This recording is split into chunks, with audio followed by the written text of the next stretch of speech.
Does consciousness die with the body, and is meaning doomed like the universe? Well, I don't know, I would say. I mean, we don't understand consciousness. We don't really understand its place in the cosmos, let's say, but I'm not qualified to answer such questions. I would say, though, that no one stops listening to a symphony because they know it's going to end. And so I think, in some sense, our proper task is to find the meaning within the finite. When I had clinical clients who were consumed with such questions, because, you can pick a time frame of evaluation that makes all your efforts futile, right? Well, the sun is going to envelop the earth. I think it's 4 billion years, so get ready. It's like, well, what's the point of stopping this baby from crying when the sun is going to envelop the earth in 4? Well, yeah, you all laugh, right? But that laughter, you see, that's a sign of wisdom. That's preposterous. Why? I mean, that's the existential question, right? It's like, well, if we're all doomed to ashes and decay, why do anything? Well, I used the baby crying for a reason. I mean, who in the world is going to use that argument to not feed their baby? Well, why feed that thing? In 4 billion years, the sun's going to envelop the earth. It's like, wrong time frame, folks. And so what I would say, and I did say to my clinical clients, if you're adopting a time frame that makes what you're doing appear trivial, the problem isn't necessarily what you're doing, although it might be, and you have to ask yourself that question because perhaps you are engaging in something that's more trivial than you should be. The problem is that your mind, which is capable of leaping across evaluative frameworks, has picked a time frame inappropriate for the task. So quit doing that. Instead, you could say, well, why don't you practice adopting the time frame that imbues your properly oriented action with the deepest possible apprehended meaning? And why would you not think that the fact that that meaning manifests itself with the proper choice of time frame, why wouldn't you accept the fact that's indication of a valid choice? It certainly feels like it. You know what it's like. You get engaged in something, a deep conversation, a piece of music, a piece of art, something you love doing, someone you love being with. You get engaged in that. You lose your sense of temporality. And you don't pop out of it and think, oh my God, I wish I would have used a time frame that made everything irrelevant because of my, cognitive brilliance. You think, hey, we could do that some more. Like, how about all the time? And that's a good goal. It's like, yeah, how about that all the time? And then you've got time right when you're engaged like that. And I would say that's a profound neurophysiological signal that you're in the right place at the right time, right? Because it's accompanied by a sense of deep well-being, and that's literally an antidote to suffering. I mean that literally. It's with many of my clients who were suffering, what we would strive to do was not so much make them happy, because sometimes that was impossible. They were so crippled in so many ways, often physically and in pain, but something meaningful. That would keep them going and keep them from straying and keep them from thinking homicidal and genocidal thoughts, all of that. And meaning, that's the antidote to suffering. And the question is, well, how is that best to be found? Well, that's an empirical question. You have to look in your own life and see where meaning glimmers and then pursue that, right? That's what Harry Potter is doing, by the way, when he's chasing the snitch. Just thought I'd let you know. And you win the game if you catch that thing. So, well, that's not exactly right. You get 100 points, but, it'll do. So, another question. How about you? Hi, thank you very much for the lecture. You talked a lot about meaning, both from perception and in music and art.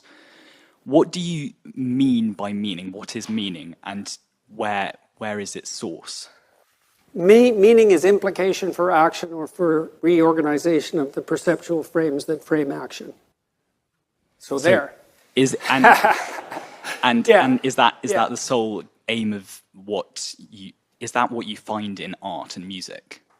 Yes, in complex ways. I mean, in music, you find this demand that the music lays upon you to orient yourself in relationship to this harmonious interplay of patterns. And you might say, well, why is that meaningful? Well, that's a good question. Well, it's because you're acting out something like the adaptation of your soul to the structures of reality itself. Now, it's done very abstractly because the patterns of music are not precisely the actual patterns of the world, right? They're abstractions. But it's play and representation, and it's art. And so you're acting out the process of optimal adaptation at a very high level. When you think what people are doing, imagine a Viennese waltz, you know? So you have this unbelievably well-trained orchestra. They're all emitting patterns like mad, and they're playing while they're doing that, putting little twists on the patterns so that they're a little novel and a little interesting, even if you've heard the music many times. You have the conductor who's keeping all these specialized subsections operating in harmony, and then you have the couples dancing, and they're trained to do that, but they're cutting the rug, you know, in the same way. They have their moves, and they're trying to impress each other, and there's a mating aspect of that, and they're all doing that harmoniously, and it's a complete vision of a ordered society, right from the subatomic realm, let's say, all the way up to the cosmic realm. That's all taking place in the dance. And people don't know that, but, well, they do know it too, you know. And they know it in that they're acting it out. And there isn't anything, in some sense, that you know more deeply or believe more deeply than that which you act out. And you're not smart enough to understand the full totality of your actions. I mean, we're not transparent to ourselves. We act out all sorts of things that are stunningly brilliant without realizing it. And it takes, in some sense, it takes often untold centuries for us to figure out what we were doing and why. And so that happens to you, you know, in your own life when you have a flash of insight into your own behavior. That's why I was doing that. It's like, well, you were doing it. Why didn't you know? Well, you're complicated. You're really complicated and certainly not transparent to yourself. And so I have a paper called 3 Types of Meaning. You could look that up if you wanted a more technical answer, but the music answer by example is a good one. And I think people can really relate to it because, you know, the only person you ever hear who says, well, I don't really like music is like, no, that's just a posture, you know. You like music. You just want to be, you know, kind of interestingly different and controversial.